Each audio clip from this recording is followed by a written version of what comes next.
بسم اللہ الرحمن الرحیم۔ السلام علیکم دوستو۔ ویسے دونوں ہاتھوں اور دونوں پیروں سے سلیم صافی پر لعنت، یہ کیسا بدبخت ہے جس کی کل صحافت صرف ایک گھریلو عورت کی عزت اچھالنے کے گرد گھومتی ہے۔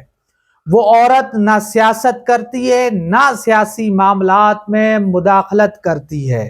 اگر ایک شوہر اپنی اہلیہ کے ساتھ کوئی سیاسی بات پر مشورہ بھی کرے تو وہ جرم کیسے بن جاتا ہے؟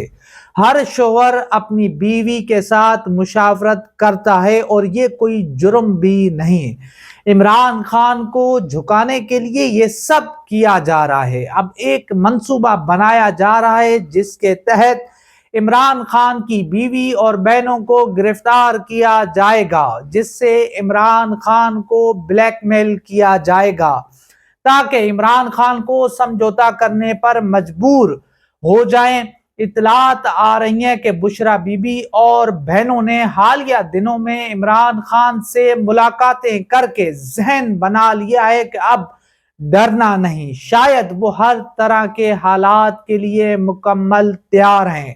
یہ آخری حملہ ہے عمران خان کو گرانے کے لیے۔ اگر وہ نہیں مانا تو پھر اس کے بعد مجبور کرنے کا کوئی آپشن نہیں ہوگا۔ پھر بقول مشاہد حسین سید مدر آف آل ڈیلز والی ہی بات ہوگی۔ مگر حالیہ دنوں میں جس طرح تحریک انصاف کو توڑنے کے لیے پوری ریاستی مشینری کو استعمال کیا جا رہا ہے، ملک میں جاری اس ظلم و ستم پر عدالتوں کی خاموشی بھی سمجھ سے بالاتر ہے۔ ایسے لگ رہا ہے کہ اب پی ٹی آئی کو چیف جسٹس قاضی فائز عیسیٰ کا دور بڑے صبر سے برداشت کرنا پڑے گا۔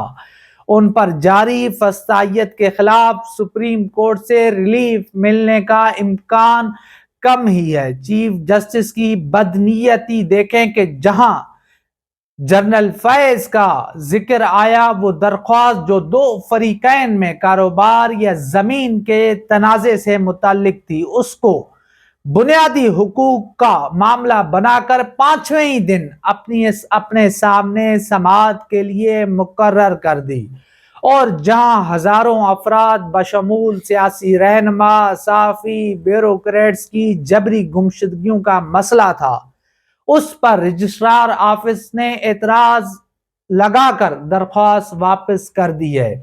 ایسے لگ رہا ہے کہ عدلیہ بھی اس پورے کھیل میں ملوث ہے۔ ایک طرف سیاستدانوں کو جس طرح غائب کیا جا رہا ہے، طاقت کے زور پر ان سے وفاداریاں تبدیل کروائی جا رہی ہیں، پھر کسی وظیفہ خور صحافی کے پروگرام میں ان کو بٹھایا جاتا ہے، جس کے بعد عدالتوں سے قوم کا بھروسہ اٹھ چکا ہے۔ تمام تر کارروائیوں کے بعد بھی عوام عمران خان کے ساتھ ڈٹی ہوئی ہے۔ جس دن بھی صاف شفاف الیکشن ہوئے تو عمران خان 2/3 اکثریت سے جیت جائیں گے۔ شاید اسی وجہ سے مقتدرہ اڈیالہ جیل کے مکین عمران خان سے خوف زدہ ہے، اسی وجہ سے ان کے لوگوں کو اٹھایا جا رہا ہے۔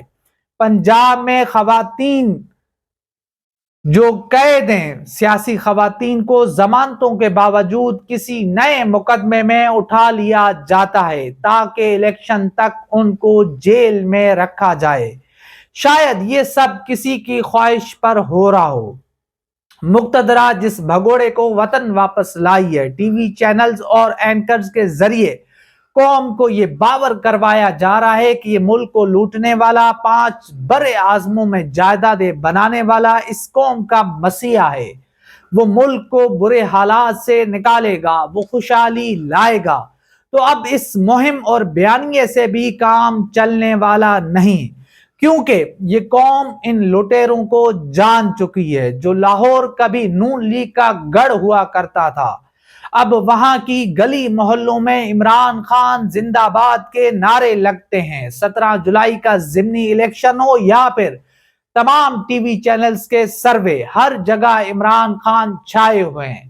شہباز شریف 16 ماہ اقتدار میں رہنے کے بعد جب لاہور کی سڑکوں پر نکلے، وہ مناظر بھی پوری قوم نے دیکھے जिस तरह उनका इस्तकबाल हुआ, जिस तरह उनकी गाड़ी का लोगों ने घेराव किया, इमरान खान जिंदाबाद के नारे और शहबाज शरीफ चोर के नारे लगाए गए। इस सब के बाद अब शरीफ खानदान भी ये सोचने पर मजबूर हो गया है कि अब अगला इलेक्शन हमने लाहौर से लड़ा तो हमारी जमानतें भी जब्त हो जाएंगी। अब वो ऐसे हलकों की तलाश में हैं जहां से उनको आसानी से जितवाया जाए। अवाम में एक ही शख्स मकबूल और कबूल है, जिसका नाम इमरान अहमद खान नियाजी है। तो देखते हैं कि स्याह सफेद के मालिक आखिर कब तक अपनी मनमानी जारी रखते हैं। आखिर उनको झुकना तो पड़ेगा, क्योंकि खल्के खुदा से जीता नहीं जाता। फैसला तो आखिर में वही होगा जो अवाम करेगी और उसी को ही मानना पड़ेगा। तो अब देखते हैं ये जो ताकत जिनके पास है, जो इस मुल्क को ताकत के जोर पर चलाते हैं, बंदूक की नोक के ऊपर चलाते हैं, अब उनको अवाम के सामने झुकना होगा। क्योंकि इस वक्त अवाम की एक बड़ी तादाद, एक दो ताही तादाद इमरान खान साहब के साथ खड़ी हुई है, तहरीक इंसाफ के साथ खड़ी हुई है, इमरान खान के बयानिए के साथ खड़ी हुई है।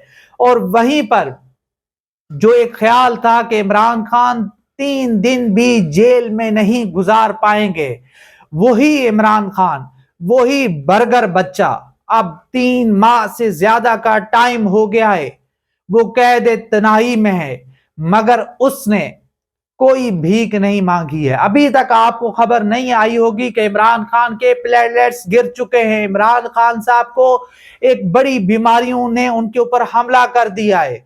आपने ये भी खबर नहीं सुनी होगी कि इमरान खान साहब को अचानक रात के अंधेरे में किसी हॉस्पिटल में मुंतकिल किया गया है। और आपने ये भी खबर नहीं सुनी होगी कि इमरान खान ने किसी भी अदालत में ये दरख्वास्त दायर की हो कि इमरान खान जो एक से जायद 1 दर्जन बीमारियों में मुब्तला हैं और उनको किसी बड़ी हॉस्पिटल में मुंतकिल किया जाए। क्योंकि इमरान खान से जो भी मिल के आ रहा है, जो भी उनसे मिल रहा है, वो सबको यही पैगाम दे रहे हैं कि इमरान खान झुकने वाला नहीं है, इमरान खान बिकने वाला नहीं है, इमरान खान डटा हुआ है, इमरान खान खड़ा हुआ है। इमरान खान बार बार ये कह रहे हैं कि मैं आखिरी गेंद तक लड़ूंगा, मैं आखिरी सांस तक लड़ूंगा। तो अब देखते हैं कि ये जो जमीनी खुदा हैं, ये जो जमीनी आका हैं, आखिर कब तक इनके मंसूबे काम करते हैं, आखिर कब तक जो इन्होंने एक जाल बिछाया हुआ है, जो एक मंसूबे बनाए हुए हैं, जिन मंसूबों के तहत इस्तेकाम पार्टी वजूद में आई, जिस मंसूबे के तहत नवाज शरीफ को मुल्क से वापस बुलवाया गया, फिर एक तरह से हम देख रहे हैं कि एक नया इत्तेहाद बन रहा है जिसके अंदर इमरान खान साहब के जो इत्तेहादी थे कल के, वो अब नून लीग के साथ मिलने जा रहे हैं। अब कल नवाज शरीफ साहब बलूचिस्तान जा रहे हैं, जहां पर वो बाप और बाकी पार्टियों के लोगों से मुलाकातें करेंगे और एक उम्मीद की जा रही है कि बलूचिस्तान में शायद अगली जो हुकूमत हो वो नून लीग की हो या नून लीग के इत्तेहादियों की हो।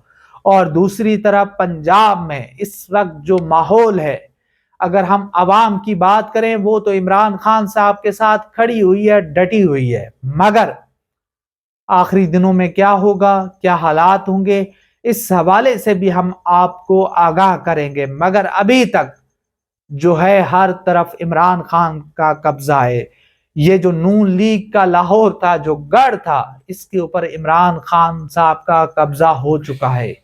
और अब देखते हैं कि सूरत हाल बड़ी गंभीर है, मुश्किल है, हालात बड़े ख़राब हैं। एक तरफ सियासी कारकुनों को उठाया जा रहा है, उनको कैद किया जा रहा है, उनको जबरी तौर पे गुमशुदा किया जा रहा है, गायब किया जा रहा है। इस पूरी सूरत हाल में देखते हैं कि हालात किस तरफ जाते हैं, मामलात किस तरफ जाते हैं। तो जो भी खबर आएगी, जो भी अपडेट आएगी, वो इंशाल्लाह हम आपके साथ शेयर करेंगे। तो इंशाल्लाह मिलते हैं अगली वीडियो में, तब तक के लिए अल्लाह हाफिज।